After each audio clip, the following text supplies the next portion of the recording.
going to start a meeting with the president, who we all know very well, and he's a brave man, and he's picking up one hell of a fight.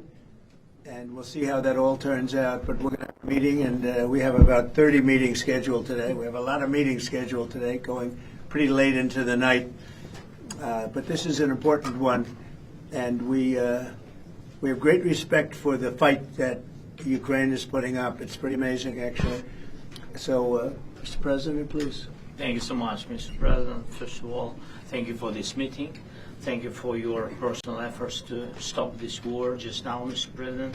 And I'm happy to say that just now our First Ladies of Ukraine, First Ladies of the United States, Yes. just now we'll have a meeting about Ukrainian children. Thank you for Melania's personal involvement to this topic. And this is very important. I will brief Mr. President and his team what's going on the battlefield. We have good news. Of course, we want to stop the war, and with your help, first of all. And it's good that our soldiers occupied 360 kilometers this month. And of course, we will speak about how to finish the war and about security guarantees. A lot of what to discuss. Thank you. Would you like to say how you are doing on the battlefield? Yeah.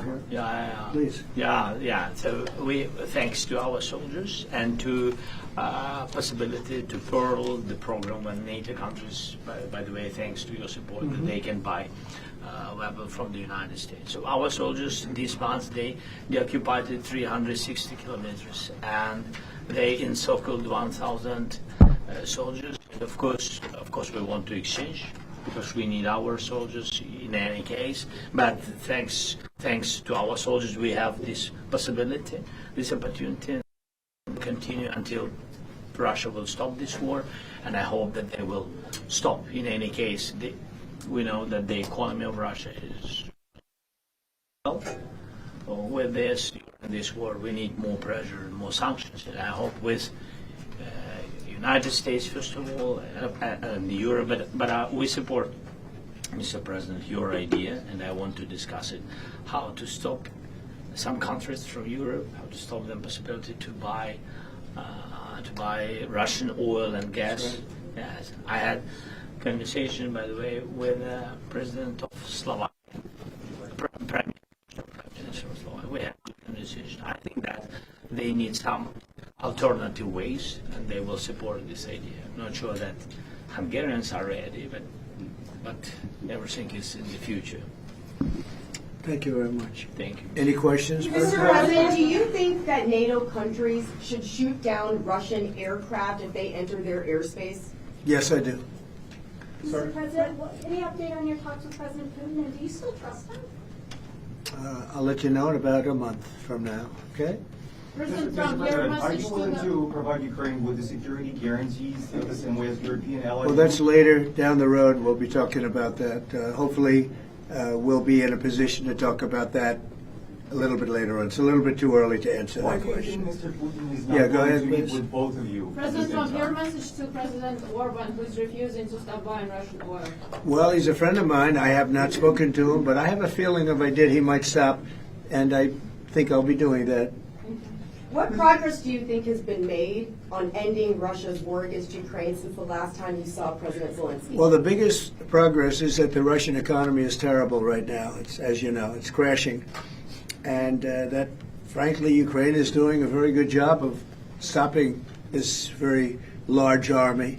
It's pretty amazing. You know, this is a war that should have ended in 3 days, 4 days. People said it was going to be very quick, and you got to hand it to the Ukrainian soldiers and everybody involved. It's still going on, and that's not a good thing for Russia. This was supposed to be quick, and so, you know, Russia doesn't look very distinguished, having taken 3.5 years now, right? It's about 3.5 years of very hard fighting, and it looks like it's not going to end for a long time. Mr. President, have you been briefed on the latest alleged drone incursion into Denmark? What do you think of that? And Where are they? Into Denmark, Copenhagen. Denmark is saying that there were some Some drones drones at the airport, possibly Russian sabotage.